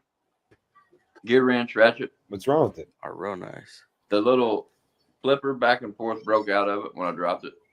Oh, take it to an advanced auto, man. Yep. Avance quit selling gear wrench here, and they sell TEQ or something like that. Just send Gear Wrench an email and a picture. They'll take care of you. Oh, try that. Yeah. Yes, some Huskies are another you could do as a start. That's what I did. Get the 801 piece Husky set from Home Depot. Just doesn't have impact sockets. Yeah, you could do that too. 84 tooth. There's a lot of different options. The Milwaukee ones are nice too. And the gear wrench ratchets are fairly thin heads. True. 84 tooth. Oh no. Texans are good, but my gear wrench are smoother. I wouldn't know. I would not know. The new Quinn ratchets are the same as gear wrench. You know, I'm wondering when or if Harbor Freight's gonna end up selling some of these bigger tool names brands. I'm wondering. Pretty What do you smart. mean what do you mean when they're gonna start selling? I mean, because they sell Icon stuff, but you know the Icon, like the double flex heads, are the mountains, right? Mountain, Platinum, Yeah. Easy Red. What else are they? K-Tool. Those are the popular brands that we know. It's just rebranded to Icon. So they're already in there. They're already starting to. So, and we've seen the typo of the, what was it? The Pittsburgh and, what was it? Pittsburgh and Gear Wrench or Pittsburgh and Gray Pneumatic? That was double stamped. That socket. No, that was That's even if that was real. it was Pittsburgh and Gear Wrench, wasn't it? Let's see. That makes you wonder. It, you know, why is Harbor Freight hated so much? Was that Lex? Was that JT that did that video with the No. double socket? CP did a video on it, but I've seen it elsewhere too. I've seen other. Yeah, I've videos seen it on other places also. And it was just a picture. Oh. Yeah. I've Technically, seen Gear it. but Pittsburgh tools suck. I got some Pittsburgh stuff that's still kicking. Harbor Freight also is carrying some Power Probe stuff now. Yes, that's true. They do have Power Probe. They're carrying stuff made by Astro Pneumatic or sold by Astro Pneumatic. Gear Wrench T90 is great wrenches. Ratchets always hear good reviews. The head looks exactly the same. Same with the icons on certain stuff. Mark also 92, the way to go. Quinn and Gear Wrench, same company, small, very small difference. For you, okay, but for me, 84 tooth is peachy. I like my 88. To the escalation has gotten insane. Yeah, it has. And it's kind of crazy how they're coming up with these numbers. Them 0 degree ratchets. I want to get one of them. Yeah. I wonder if you could put any real torque on those, though. I don't know. You know? What's that? The 0 degree. The ones that have no back drag. I'd assume you can't put much into them. Because I believe they're using rubber internals. So. Yeah. To the escalation has got. Yeah, you're right, Mark. That goes in just my 2 cents. If you like it and it works for you, go ahead. Have old Snap-on 36 tooth ratchet. I'm assuming that's Snap-on. I have an old SK round head. And speaking of Snap-on, you know, I talk about this kid next to me, and he's taking apart an engine today, and I let him use my my Matco 3/8 stubby. I might have converted him. What, from Snap-on? Yeah. Oh yeah. I forgot what I talked about it last stream, that he paid like $800 for this Snap-on 1/2-inch impact. I'm like, bro, you got juiced. $800 for a damn impact. It's putting out, I think it was like 1,100 foot-pounds. A cordless one? No, it was pneumatic. Their half-inch drives aren't $800. No, that's what he paid. That's what his Snap-on guy juiced him for. And it was 800. It was like 7 something. We talked about it. I think it was last week with CP. No, their impact's prices are pretty comparable to Matco's. Oh, sure about that? Yeah, Are you sure about that? yeah, their air tools are very comparable. CP moment coming in. Are you Oh, sure about that? Their prices are all pretty comparable. All three of those companies. Not for the now we're Cornwell's talking cheapest. pneumatic impacts. Yeah, they're all pretty close. Let's see. I'm gonna I think look this up. Snap-on's air hammers like 20 or 30, $40 more than Matco. Oh, the air hammers, yeah, they're very close. Their impact, I don't think they have an $800 air impact. Let me see. Hand tools, power tools. Power tools, air, half-inch drive. It's that ugly black and red thing, right? It's $713 For which one? Let's see. for the PT 850. It's went out almost 1,200 foot-pounds. Is it composite body or steel body? It looks composite. Okay, it's composite body. How much? Yeah. $713 on the website. Wow, that went up a lot, man. Is I know that was only like fucking like Hey. Ugh. The last 3 That months, thing's- price hike. There's that been a thing's a huge price hike in the last 3 months on Snap-on. Huge. that thing's a price piece of shit too. I told him, yeah. you know, you could have got, you know, this little Raptor for $450. It puts out the same. Ugh. He's all nah.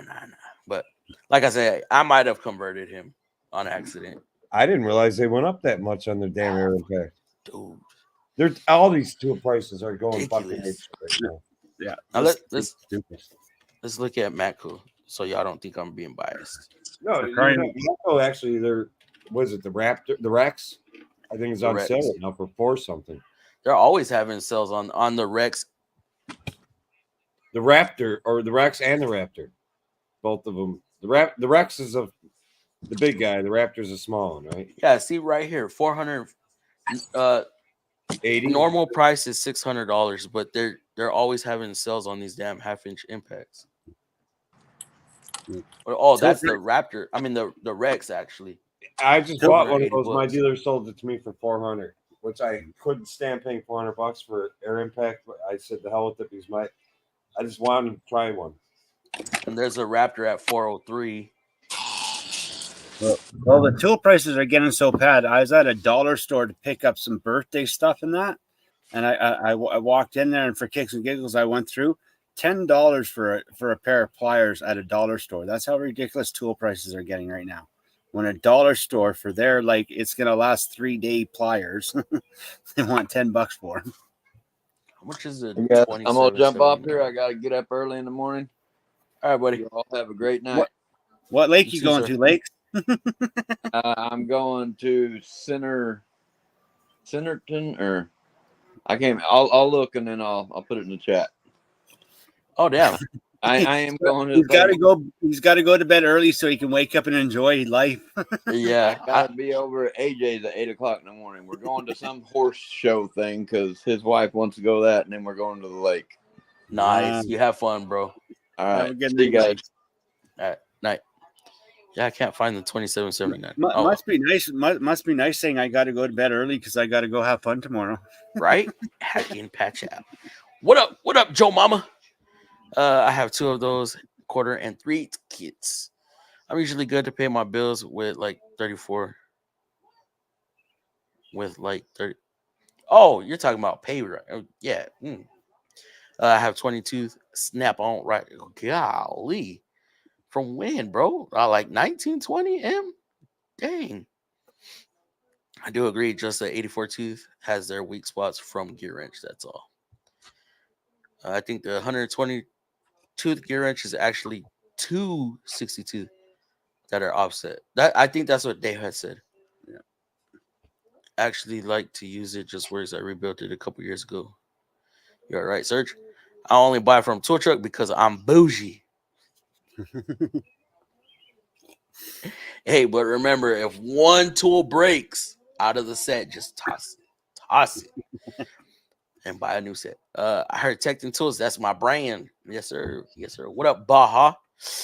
I hate to say it, but we talk about Subaru. So not Subaru. Sometimes he comes up. But he ends up in my freaking feed, and I saw one of his posts that there was I don't know what kind of Subaru it was, but the license plate said Baja Ha. And I was like, oh, look, Baja. Thought of you. Let's be honest, tow trucks are convenient but not needed. I have Pittsburgh, Icon, Gear Wrench, Aries. Hey, I like the Aries brand. Matco Snap-on and Stanley. Hell yeah. Well, the 102s are just finer cut and the paws are fine cut. Also, I own both 84 and 120 ratchets from Gear Wrench. Which one do you like better, the 84 or the 120? Baja is a walking Tecton junkie. Right now, I'm rocking out those Ingersoll Rams that I got on clearance, and those things are beautiful. Those Ingersoll ratchets and sockets, beautiful. Raccoon Lake. Lakes is going to Raccoon Lake. Nice. So if y'all out there, man, say what's up to Lakes. 2 count has become a marketing gimmick. True. And you look at the swing arc, and it's like it don't really make much of a difference. Actually, the regular Craftsman ratchets and wrenches are pretty nice. Stay away from the V series. What's wrong with the V series? What up, Fluffy? Hands on mechanical. What's going on, bro? How's it going? I'm actually liking those Ingersoll Rand sockets so much that I'm thinking about actually selling my newer Snap-ons. Like my vintages, I'll keep those, but my newer ones, I'm thinking about selling them because I'm happier with these things. Like I'm loving them. Like, and the money that I'll get for that, hey, then that's bingo money, man. Yeah, bingo money. Oh, you are retired. Oh my goodness, you're talking about bingo. That's resistance of breaking. Those are nice. Yeah, see, my kind of bingo is going down to the tool store and buying tools that I don't need. Bingo! Right? Good. Hey, Flo, good to see you live. I'm a backyard mechanic, but do things these other shops can't do for some reason. Yes, ma'am. Sometimes when shops can't do certain things, I'm not worried about it. I'll handle protocols, rules, and regulations that shops have to follow. The second. Or they just say that trick doesn't work for customer. I can build a fully loaded intro apprentice text box with tools for $3,000. Yep. Now, is that a full size box or is that a roller or like a 5-drawer?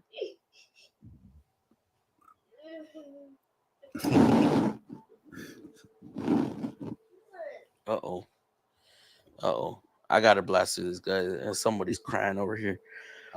Duralast rocks, Fluffy. Duralast, make it last. Tooltrader.com. The Gear Wrench 84-2 for me is a sweet spot. 120 XP62 with dual pawl. Because AutoZone told me. Can anyone chime in on how well a 3/8 Tecton torque wrench compares to torque truck bearings? Hold on, guys. Turner, David, y'all hold it down. Hold on. I would say Tecton's torque wrench is probably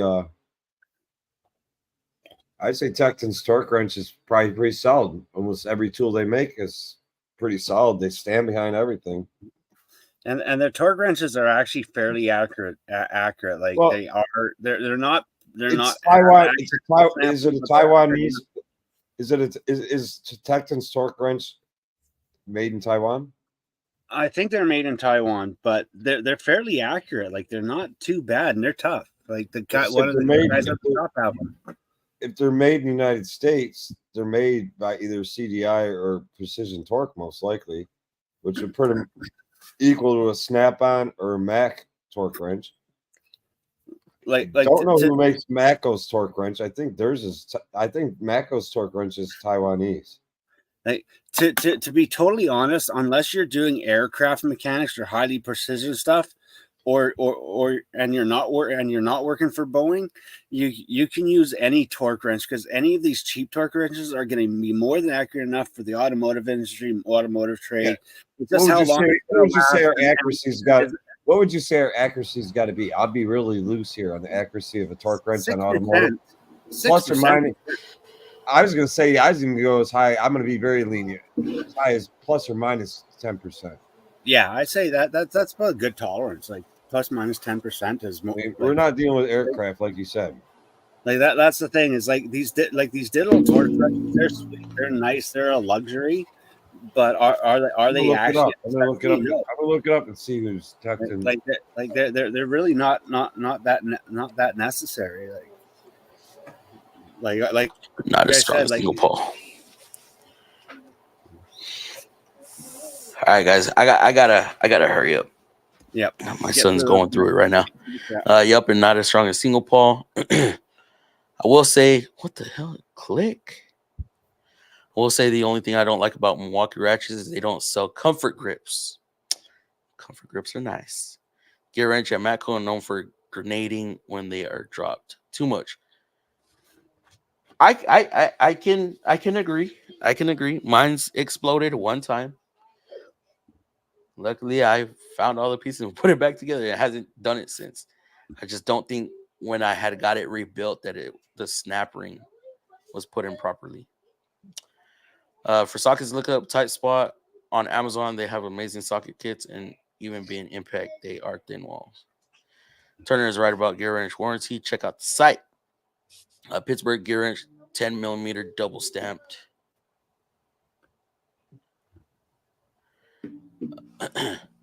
Harbor Freight has Mighty Vac tools. Yes, they do have Mighty Vac tools also.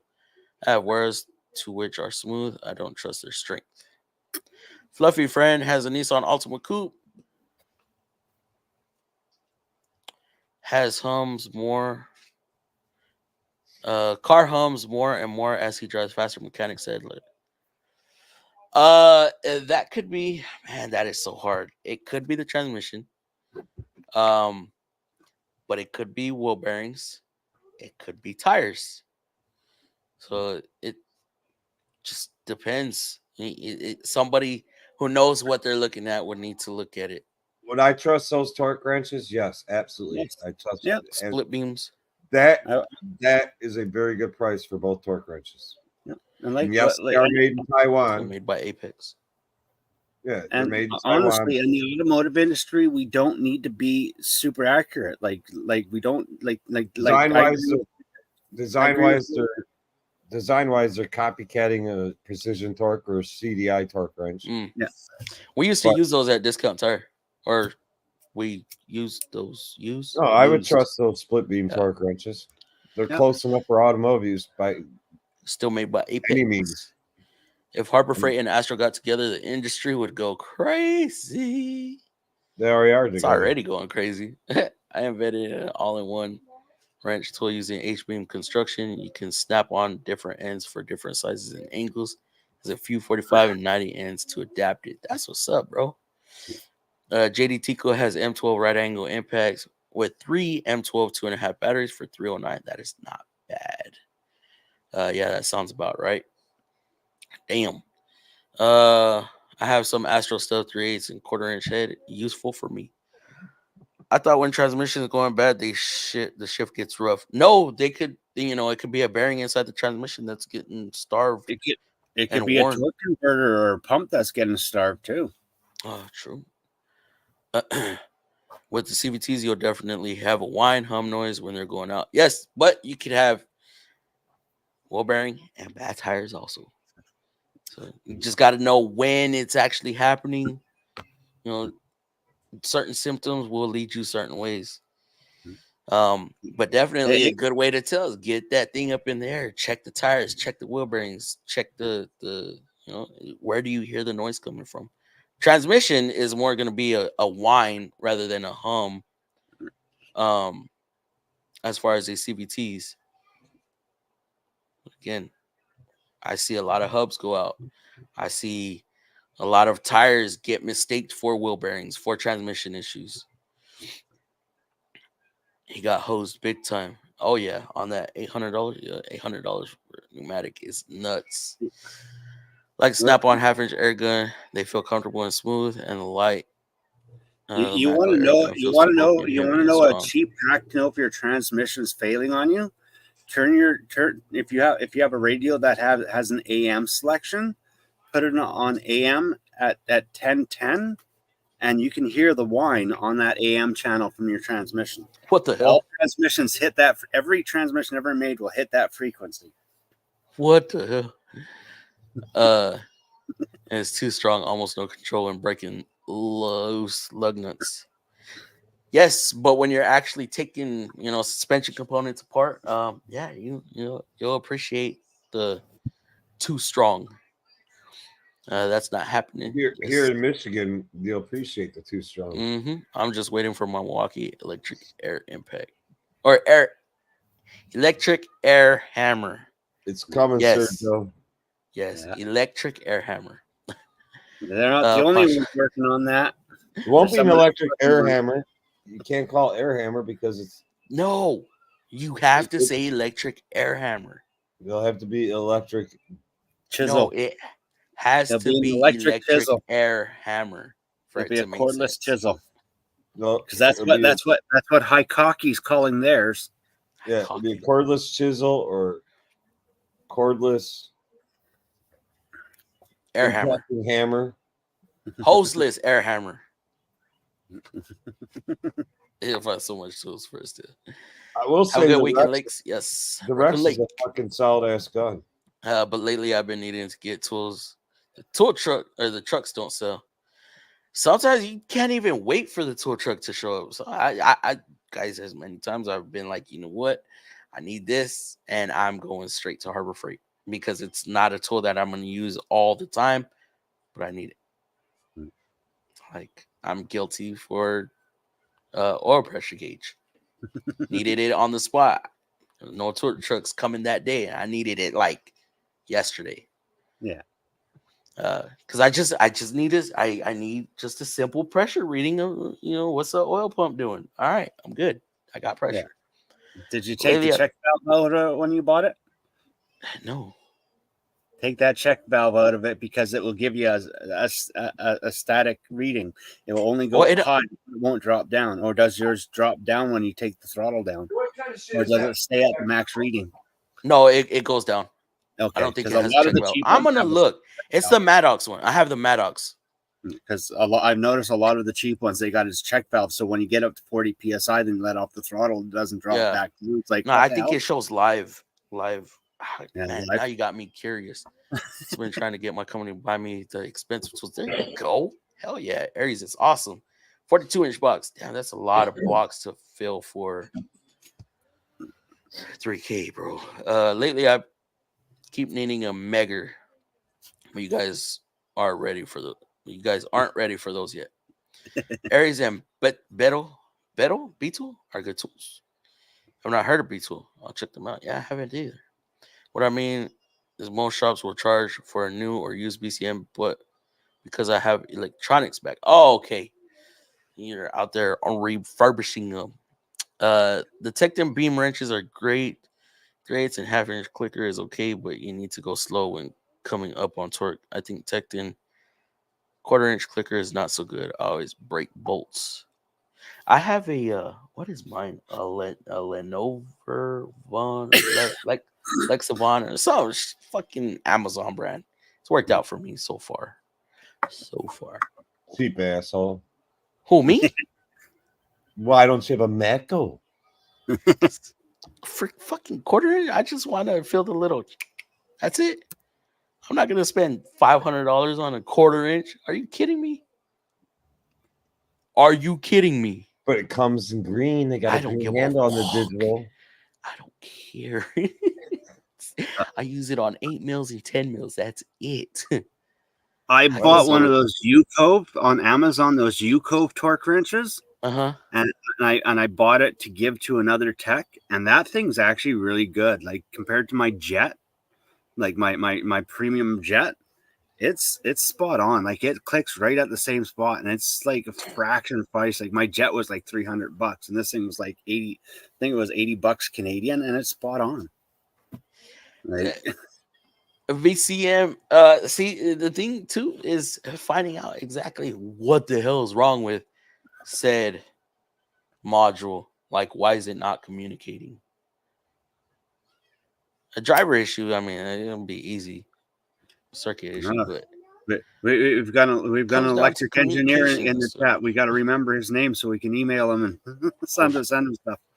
Yeah, we'll start sending him various things. Freaking. I've got a young kid here VCMs that's a grad. He just became a graduate of it. He's like, I'm trying to find a job, and I said, "You got a basement?" He said, "Yeah." I said, "Put a bench down there, advertise on Marketplace and other stuff. And you'll make money." And now he's making like $7,000 a month just working in his basement. Protecting torture is Taiwan, and 10% is Lein. I can't say that. Lenient. Oh. Is that how lenient is spelled? I don't know. I don't know. I'm Canadian, and I don't know how to spell. We don't learn how to spell that here. That spelling looks correct to me. Yeah, once you said what it is, yeah. I would say 10% plus or well, not necessarily plus. I'm wrong when I'm talking about quarter-inch fasteners. Yeah, that's a lot. You don't want to be off by 10% on quarter-inch fasteners. I'm working a couple of it. I think the bigger the number, the more you can be off. Like if you're torquing 100 foot-pounds, like a lug nut. It says 100 foot-pounds, and you only get to 90, and it clicked at 90 when they really were going to 100. Wheels didn't fall off. If it went to 110, you still didn't stretch the stud out enough to damage anything. You didn't hurt a damn thing. I accidentally torqued the. But I said that's being very lenient at 10%. I underestimated the power. Now, this is on a personal vehicle, guys, so don't freak out. I underestimated the power of the Raptor. You know, I was using it like I'd use my 3/8 impact when tightening lug nuts. Because with my 3/8 impact, I have that trigger feel. With the Rex or the Raptor, I'm hitting it like I normally would, and I go to torque it. It maxed out. Jesus. And I was like, oh, fuck. Yeah, I look at my damn torque wrench, 250 foot-pounds. Oh, what the hell? Yeah. And so needless to say, I backed that motherfucker back off and used my 3/8. Oh, man.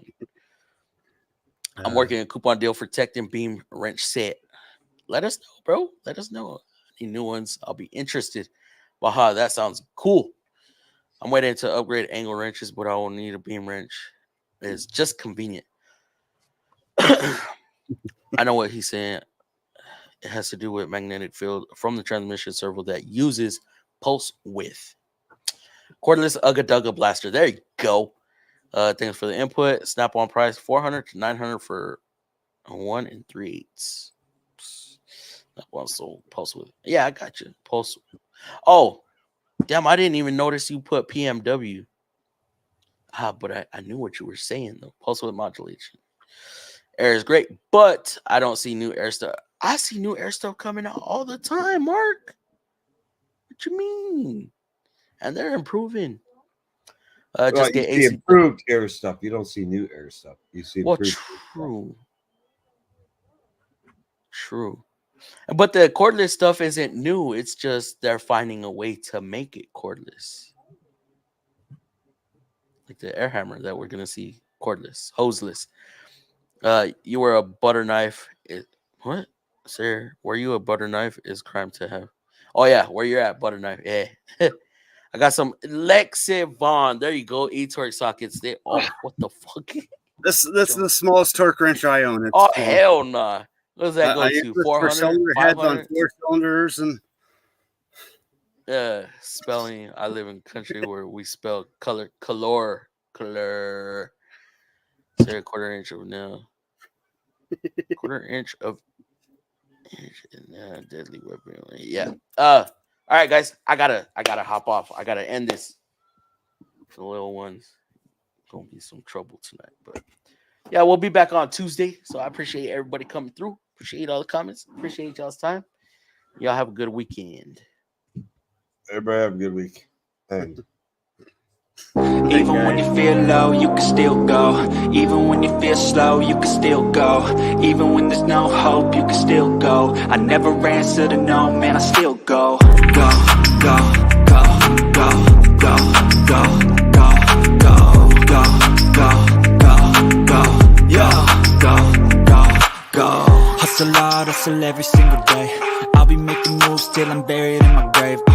To the system, I don't wanna be a slave. I've been doing shit my way, or the highway. And in the driveway is a nice range. Cause I grind through the climb, I invite pain. You'll never hear me, bitch, nah, I don't complain. Just gotta flip the switch and you can go and obtain anything you want, anything